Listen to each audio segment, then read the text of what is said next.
Adventures in Research.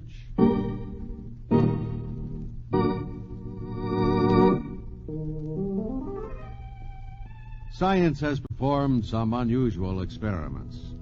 A Dr. Pavlov made news some years ago by ringing a bell to call dogs to dinner.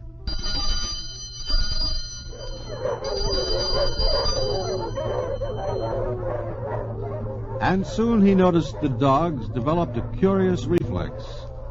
After being exposed to the ringing bell to indicate mealtime, soon the dogs began to drool simply upon hearing the bell. And this comes as no news to the father of any youngster who has been exposed to the bell of the ice cream man. So today, let's examine the story that lies behind one of the most delectable products of science. Ice cream, you scream, we all scream for ice cream.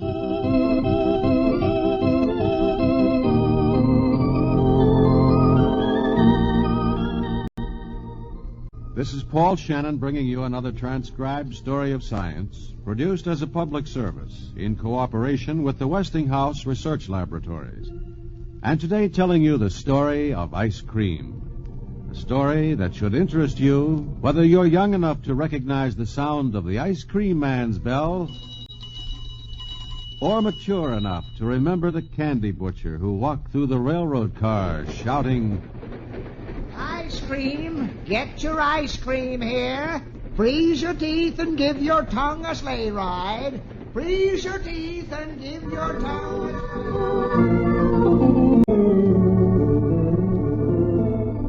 Now, strange to relate, Dolly Madison didn't invent ice cream. No doubt Mrs. Madison was an amazing woman, but no matter what the legend says, Dolly Madison never made any remark like this.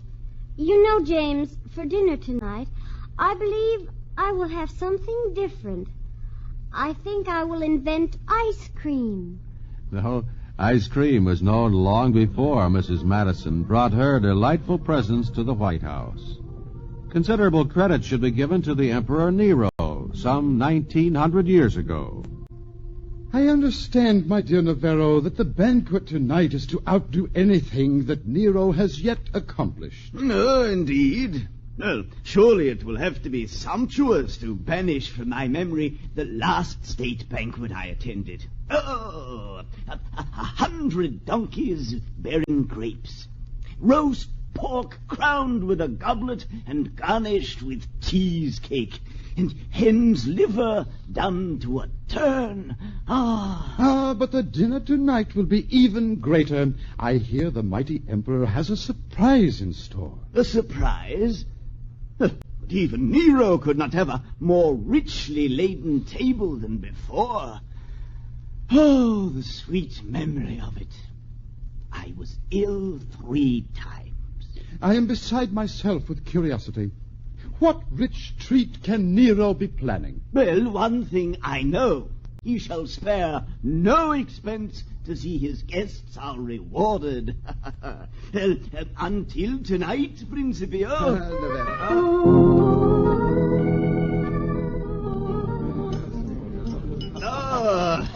Was there ever such a repast? Oh, indeed, Principio, our emperor has truly gone beyond our fondest expectations. I am disappointed. Oh? The boar's head stuffed with apples, it was only passable, was it not, my love? Wretched, all of it wretched. I should never have come if Nero had not promised a treat. But I had presumed that Nero... The mountains are... I trust the banquet tonight has met with your expectations. But we have indeed saved the best to last. Enter, slaves. Bring on the ice.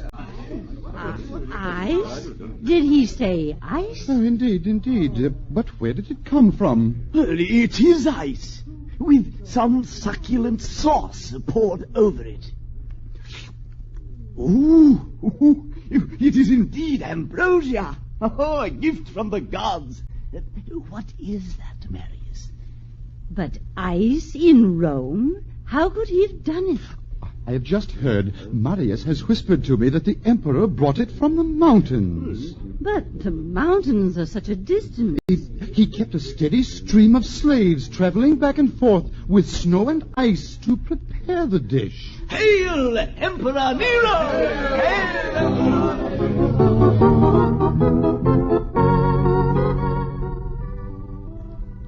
Flavored ices were known back in the days of Nero. And records disclose that ancient nomads of the Hebrew tribes made a similar discovery. They carried their wine in skin pouches, and as they wandered to regions with snow banks, they would stop to cool the liquid.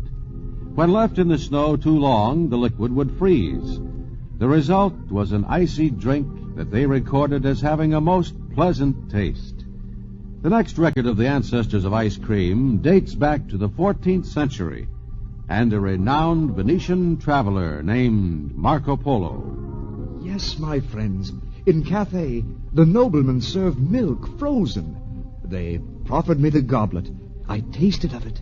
It was indeed a strange and wonderful taste. But how do they make such a milk, friend Marco?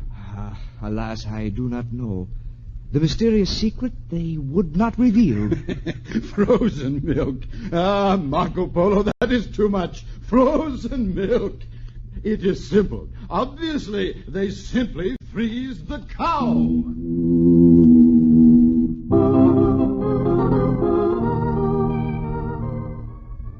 About the beginning of...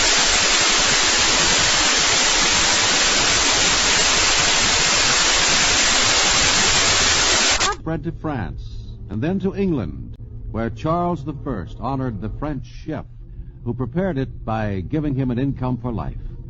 Ice cream showed up in the United States in the year 1700. By 1750, recipes for it appeared in cookbooks in the colonies.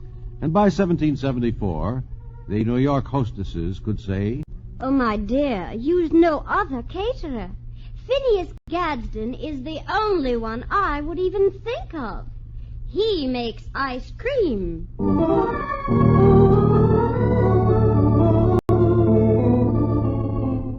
And in an old account ledger belonging to George Washington, we find this written. May 17th, 1784. For the purchase of a cream-making machine for ice, did today spend the amount. Finally, in the early days of the 19th century, many people put their minds to a simple machine for home manufacture of the frozen delicacy. Some sources indicate the modern home ice cream freezer was patented by William G. Young in 1848. Others believe that a Mrs. Nancy Johnson antedated Mr. Young's intriguing machine. Ma! Oh, Ma! I'm down in the cellar, Albert. Miss Green's up here to see you. What'd you say? I say Mrs. Green's here. Land of Goshen, tell her I'm busy. She's busy, Mrs. Green. She's down in the cellar. I guess she's working on that machine of hers. Only she won't tell us what it is. Well, she won't let any of us down there. Says it's no business of ours till she's finished it.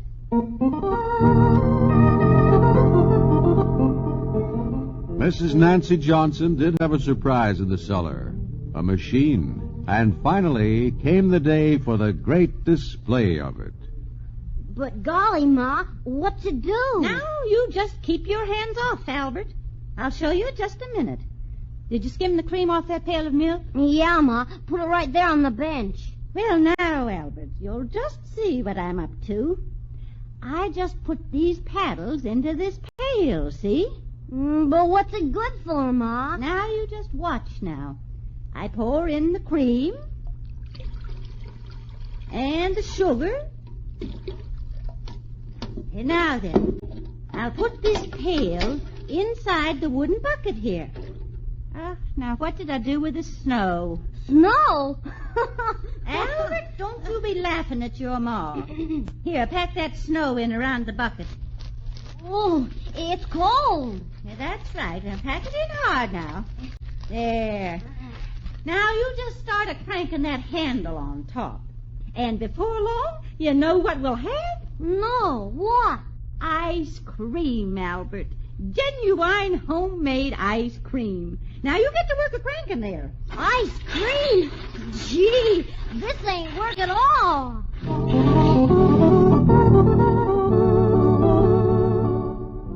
What Mrs. Johnson had done was invent a practical home ice cream freezer, and with it also devised one of the sweetest household chores any youngster ever had, cranking the handle on an ice cream freezer. The basic idea of any home freezer remains the same, a metal can which revolves inside a wooden tub or container. Inside the metal can are paddles or dashers, which mix the ice cream and maintain a smooth, creamy texture. It's just like bread in a way. You have to keep turning the handle and mix the air in. Ice cream without whipping would be like bread that didn't rise. But today's ice cream is a far cry from the homemade product of 150 years ago. Fresh milk with extra cream and sugar are basic requirements. Nowadays, pasteurization and homogenization make a superior product, and automatic whipping and freezing controls are new scientific measures that guarantee smooth texture and even quality. Today's ice cream is manufactured by two different methods. One is the batch freezer, which means just what its name implies. That's right. Make up a batch at a time. It's a refrigerated container in which a revolving beater whips the ice cream mix to make it smooth. Around the freezer is a closed jacket where a refrigerant keeps circulating, causing the mix to freeze. And the flavoring and berries and nuts have to be added at just the right time. The other method in use is the continuous freezer. This is a refrigerated tube with revolving blades surrounded by a refrigerant that keeps a constant temperature, usually 25 degrees below 0 Fahrenheit. The ice cream mix is pumped through, taking only a few seconds, pouring out in a semi-solid state at a temperature of about 21 to 22 degrees above 0. Flavoring and sugar are part of the mix before freezing starts. Fruit, nuts, candy, and other such flavoring materials are usually continuously fed into the semi-frozen ice cream and thoroughly mixed into it by a machine that can even add maraschino cherries in the correct proportions without squeezing out their pink juice. This mixing takes place just before the ice cream flows into containers. Then it moves into a refrigerated storage room. We call it a hardening room. There, temperatures range from 15 to 30 degrees below 0. After several hours, the ice cream is hardened throughout. But whichever way it's made, from manufacturer to dealer, science constantly checks on its food value and purity. And every youngster from 1 to 100 checks on its delicious goodness. Proof of this is that over 2.25 billion quarts of ice cream are consumed every year in the United States. About 14 quarts a year for every man, woman, and child in America.